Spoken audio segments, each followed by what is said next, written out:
Mais croyez-moi, c'est permanent et qui veut arrêter certains de ses interlocuteurs pour trahison. Voilà, et qui dit souvenez-vous, avant les espions on les tuait.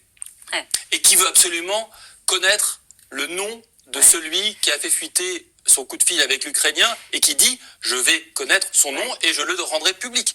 Donc on est face à quelqu'un qui, comme d'habitude, quand il est attaqué, attaque. Mais là, effectivement, vous avez, je crois, raison. Son attaque, elle semble tout de même largement disons, perturbante pour ceux qui la regardent. C'est ressenti à la Maison-Blanche ou pas, cette montée en pression?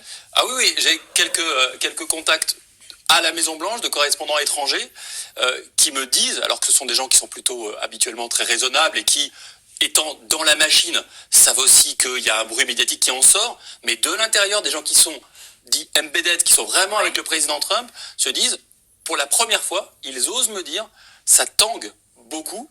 Je ne sais pas ce qu'il va se passer dans les quelques semaines qui arrivent. Je ne vous parle pas de gens qui annoncent l'apocalypse et le départ de Trump tous les 2 jours. Je parle de gens qui, vraiment de l'intérieur, se disent il y a là quelque chose de plus grave que d'habitude. Et effectivement, les réactions de Trump attestent cette opinion. François Clémenceau, qu'est-ce qu'on a appris depuis le fameux coup de téléphone au président ukrainien qui a mis le président américain dans cet état-là? Qu'est-ce qui s'est passé? On a fait une émission la semaine dernière sur le sujet où on a expliqué qu'il y avait une gravité liée à ce coup de téléphone. Mais qu'est-ce qui s'est passé depuis?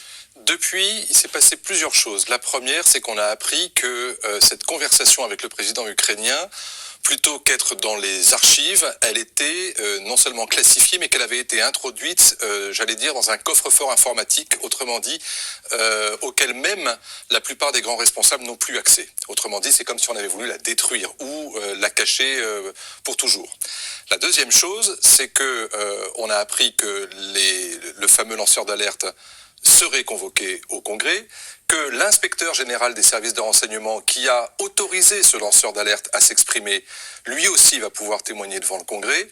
Et ensuite, c'est vrai, vous l'avez annoncé, on a appris que le président des États-Unis avait téléphoné à son interlocuteur australien, le Premier ministre, pour faire en sorte que tout ce qui pouvait être ramassé comme information qui viserait à attaquer ses propres services de renseignement. C'est ça qui est dingue. C'est-à-dire, Donald Trump est persuadé qu'il y a ce qu'il appelle dans le deep state, dans l'état profond, dans l'administration américaine, il y a des gens qui veulent absolument lui nuire et son départ. Il est persuadé qu'il y a des gens dans les services de renseignement qui veulent le chasser du pouvoir, et donc il demande à des interlocuteurs étrangers de vérifier s'il n'y aurait pas des renseignements qui permettent d'attester cela. Alors, j'allais dire, c'est presque pire que l'histoire ukrainienne, parce que là, en l'occurrence, dans l'histoire ukrainienne, il demande à son interlocuteur de lui fournir des informations sur son adversaire en disant « Oui, mais tu sais, on dit qu'il est corrompu, est-ce que tu en as les preuves? Est-ce que tu pourrais avoir un procureur qui enquête dessus ?» Avec, pour le coup, une pression à l'aide militaire, puisqu'il y a quand même plusieurs centaines de millions de dollars engagés là-dedans. Mais là, avec l'Australien, c'est pire. Parce que pour le coup, même si l'Australie est un allié des États-Unis, même si les communautés de renseignement des deux pays font partie d'un même ensemble où on partage l'information, là, il demande aux Australiens de lui fournir des informations qui visent à nuire à ses propres services de renseignement.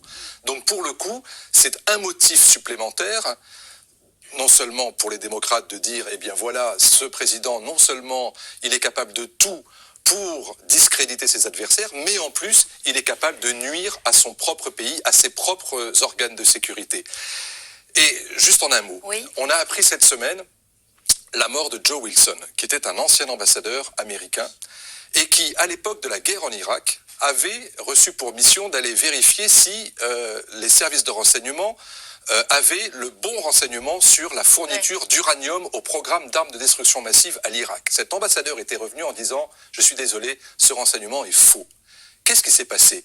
Le président de l'époque, George Bush, et surtout son vice-président de l'époque, Dick Cheney, avaient rendu public l'identité de l'épouse de cet ambassadeur, qui était un agent de la CIA.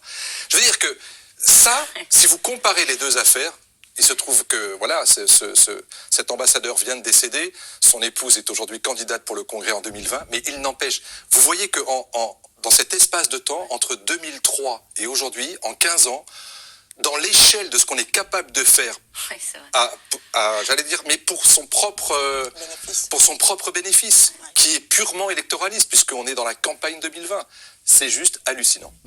Laurence Nardon, sur ces derniers épisodes et sur la réaction. On va revenir dans le détail sur tout ce que vous avez évoqué parce que ça fait beaucoup à digérer. C'est énorme. Laurence Nardon, sur la fébrilité de Donald Trump, est-ce que vous aussi, vous vous dites, tiens, on a franchi une étape, on en est, peut-être à tort, vous nous le direz, à se poser quand même ce soir la question, et si Trump tombait?